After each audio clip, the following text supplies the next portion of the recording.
Joe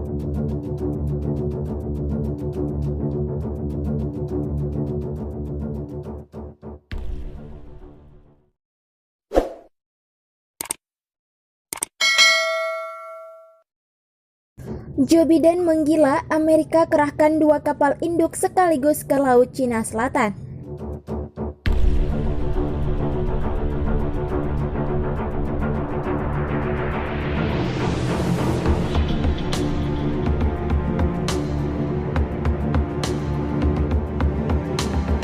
Dua kapal induk Angkatan Laut Amerika Serikat menggelar latihan di Laut Cina Selatan Selasa 9 Februari 2021. Kapal induk USS Theodore Roosevelt dan USS Nimitz bersama kapal penjelajah dan kapal perusak berpeluru unjuk kemampuan di perairan yang disengketakan itu. Mengutip CNN, dua kelompok kapal penyerang ini dilengkapi dengan sekitar 120 pesawat tempur. Pesawat Angkatan Laut Amerika Serikat terbang di atas kapal USS Theodore Roosevelt dan USS Nimitz di Laut Cina Selatan.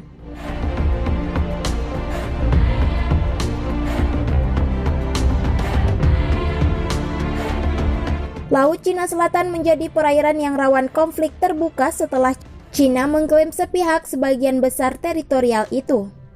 Klaim sepihak Cina atas Laut Cina Selatan itu bertabrakan dengan wilayah perairan sejumlah negara, Brunei, Filipina, Malaysia, Singapura, dan Vietnam. Tak hanya diperebutkan dengan negara-negara Asia, sejumlah negara besar juga memiliki kepentingan penting di Laut Cina Selatan baik secara ekonomi, kebebasan perdagangan dan navigasi serta secara geopolitik.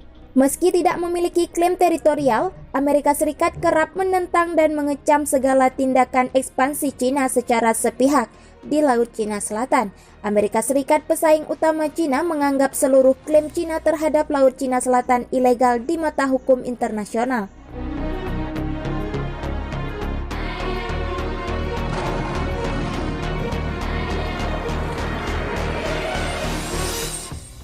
Kamis lalu 4 Februari 2021, Angkatan Laut Amerika Serikat mengirim kapal perusak berpeluru USS Johann S. McCain melalui Selat Taiwan. Esok harinya, kapal perang yang sama berlayar di dekat Kepulauan Paracel yang telah diklaim Cina di Laut Cina Selatan. Angkatan Laut Amerika Serikat menyebut operasi kebebasan navigasi yang dilakukan berdasarkan hak, kebebasan, dan penggunaan yang sah sesuai hukum internasional.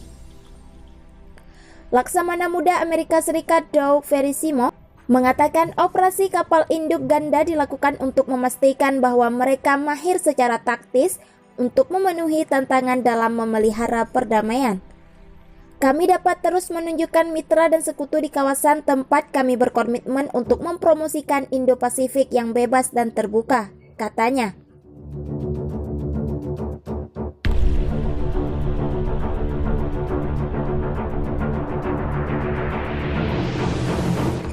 Tujuh bulan lalu, Beijing bereaksi keras ketika Amerika Serikat mengerahkan 2 kapal induknya di Laut Cina Selatan. Pertama kali dalam 6 tahun 2 kapal induk beroperasi di perairan yang sama. Tujuan Amerika Serikat untuk membuat perpecahan antara negara mempromosikan militerisasi Laut Cina Selatan, merusak perdamaian dan stabilitas di Laut Cina Selatan, kata juru bicara Kementerian Luar Negeri Cina Zhao Lijian saat itu. Presiden Amerika Serikat Joe Biden dalam pidatonya Kamis lalu mengabarkan Cina sebagai pesaing paling serius. Dia menguraikan rencana menghadapi serangan Beijing terhadap HAM, kekayaan intelektual, dan pemerintahan global.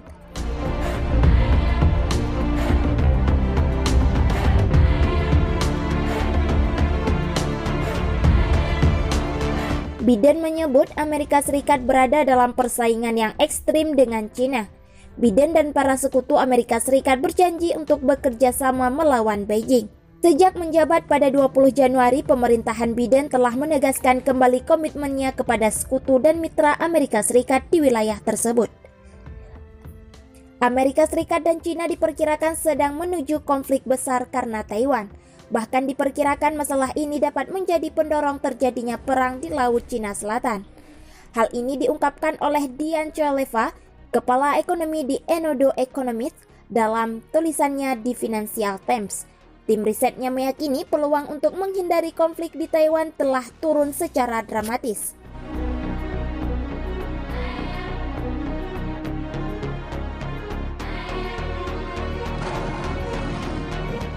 Dikutip dari express.co.uk, ketegangan antara kedua negara adidaya tersebut telah meningkat selama sebulan terakhir. Pada bulan Januari, jet militer milik Tentara Pembebasan Rakyat melakukan serangan rudal simulasi terhadap kapal induk Amerika Serikat USS Theodore Roosevelt saat berpatroli di perairan dekat Taiwan. Lebih lanjut, Kementerian Pertahanan Cina mengeluarkan pernyataan keras kepada Taiwan Kamis lalu. Kemerdekaan Taiwan berarti perang. Demikian pernyataan Cina.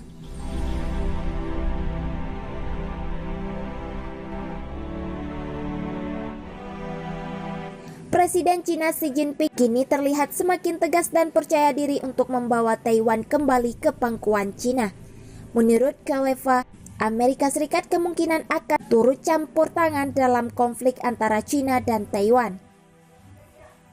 Pejabat Amerika Serikat telah lama mengadopsi ambiguitas strategis ketika ditanya apakah mereka akan datang untuk menyelamatkan Taiwan jika terjadi aksi militer Cina.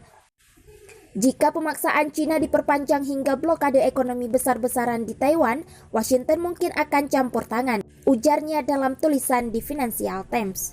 Khalifa juga menjelaskan, selain taruhan ekonomi, jika disisihkan, Amerika Serikat bisa kehilangan status sebagai kekuatan utama Asia Pasifik. Menurutnya, pemerintahan Biden sejauh ini terjebak pada kebijakan garis keras Donald Trump di Cina. Ini menanggapi serangan udara provokatif dengan menyerukan Beijing untuk berhenti mengintimidasi Taiwan dan menggambarkan hubungannya dengan Taipei sebagai sekuat batu.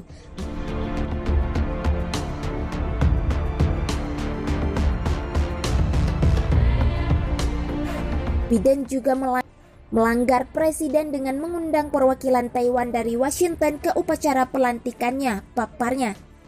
Namun menurut Khalifa, meski disibukkan dengan masalah di dalam negeri, Biden ingin menghindari aksi provokasi terhadap Xi Jinping atas masalah tersebut.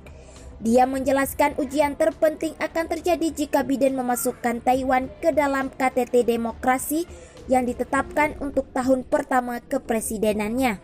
Mengundang Taiwan akan membuat marah Beijing dan Xi Jinping akan berada di bawah tekanan untuk menanggapi.